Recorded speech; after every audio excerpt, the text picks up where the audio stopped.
സുഹൃത്തുക്കളെ നമസ്കാരം. ഇന്ന് നമ്മുടെ നിയമസഭയിൽ അരങ്ങേറിയ വിഷയങ്ങളൊക്കെ നിങ്ങളെല്ലാവരും കണ്ടു കാണുമെന്ന് ഞാൻ വിശ്വസിക്കുന്നു. അതിലോട്ട് നമ്മൾ കടക്കുന്നതിന് മുമ്പ് നമ്മുടെ സ്പീക്കർ ഷംസീർ ഒരു നടത്തിയ ഒരു കൗണ്ടറിനെ പറ്റിയാണ് പറയുന്നത്. അദ്ദേഹം അവിടെ പറഞ്ഞ ഒരു കാര്യത്തെപ്പറ്റി ഞാനിവിടെ സംസാരിക്കുന്നത്. അദ്ദേഹം പ്രതിപക്ഷ നേതാക്കളോട് പറഞ്ഞു, നിങ്ങളെന്തുവായി കാണിക്കുന്നത്, ഇങ്ങനെയാണ് സമരം ചെയ്യേണ്ടത്. വിദ്യാർത്ഥികൾ നമ്മുടെ ഗ്യാലറിയിൽ ഇരിപ്പുണ്ട്, അവർ ഇങ്ങനെയാണോ ചെയ്യേണ്ടത് എന്നൊക്കെ അദ്ദേഹം ചോദിച്ചു.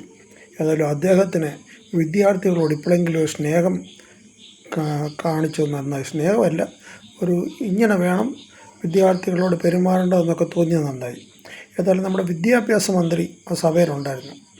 അപ്പോൾ ഈ ഷംസീർ ആദ്യമേ ആലോചിക്കേണ്ടത്, എൻ്റെ ഓർമ്മ ശരിയാണെങ്കിൽ 2015 മാർച്ച് 13 തോന്നുന്നു, ഈ നമ്മുടെ ഇന്നത്തെ വിദ്യാഭ്യാസ മന്ത്രി വന്നില്ല, പുള്ളി ഒരു സാധാ MLA.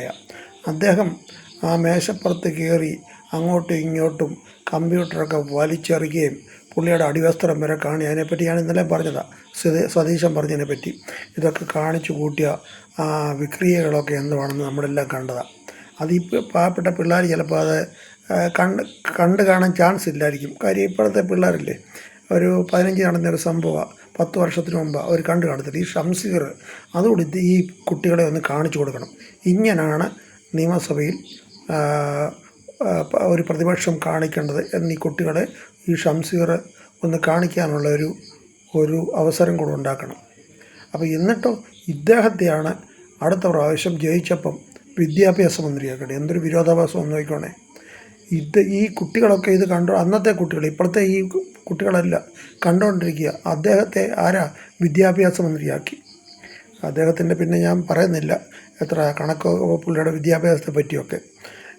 എങ്കിലും മാർക്സിസ്റ്റ് പാർട്ടിയിൽ നിന്ന് ഏറ്റവും അനുയോജ്യനായിട്ടുള്ളൊരു വിദ്യാഭ്യാസ മന്ത്രിയാക്കിയ പുള്ളിയാണ്. ഈ ലോകം മുഴുവൻ മലയാളികൾ കണ്ടുകൊണ്ടിരിക്കുക ഇദ്ദേഹത്തിൻ്റെ ഈ കാട്ടായങ്ങൾ.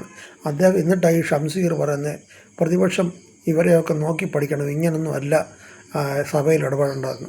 എൻ്റെ ഷംസീർ സാറേ, നിങ്ങളൊരു സ്പീക്കറായിപ്പോയി, അല്ലെങ്കിൽ 2 തെറിയെങ്കിലും ആൾക്കാർ പറഞ്ഞേനെ. ഓക്കെ, ഗുഡ് നൈറ്റ്, ജയ് ഹിന്ദ്.